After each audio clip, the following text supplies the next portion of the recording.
Élections, rapport préliminaire de la communauté internationale.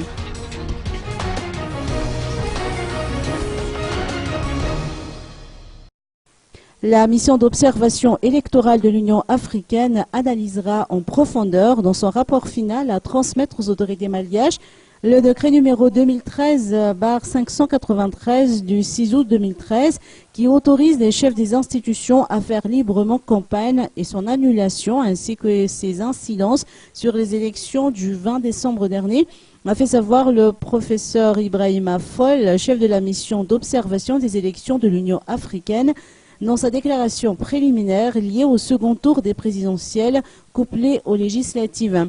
La MOE Union africaine dénonce une violation du code électoral et de la feuille de route en notant que ces dispositions étaient en contradiction avec l'article 15 de la feuille de route qui exige la neutralité de l'ensemble du gouvernement de la transition ainsi que l'article 45 du code électoral qui interdit aux autorités politiques de participer aux campagnes électorales.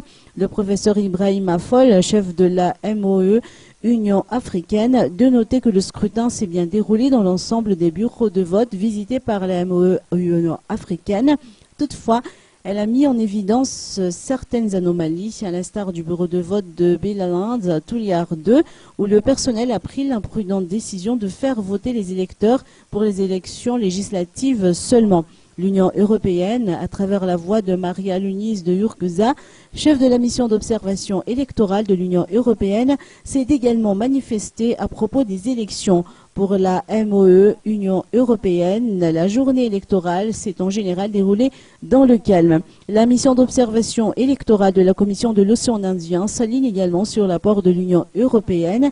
Les élections se sont déroulées dans le calme, a-t-elle fait savoir. L'ensemble des observateurs internationaux a relevé quelques anomalies mineures, mais qui ne sont pas de nature à entraver le processus électoral.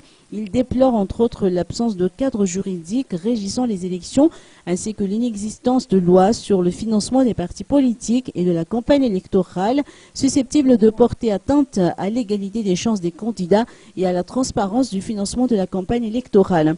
Après avoir félicité la CENIT pour son professionnalisme dans l'organisation du scrutin, les recommandations ont été émises par les observateurs internationaux. Ils n'ont pas manqué d'exhorter les acteurs politiques locaux à se concentrer sur la réconciliation nationale, la consolidation de la paix, de la démocratie et de la stabilité.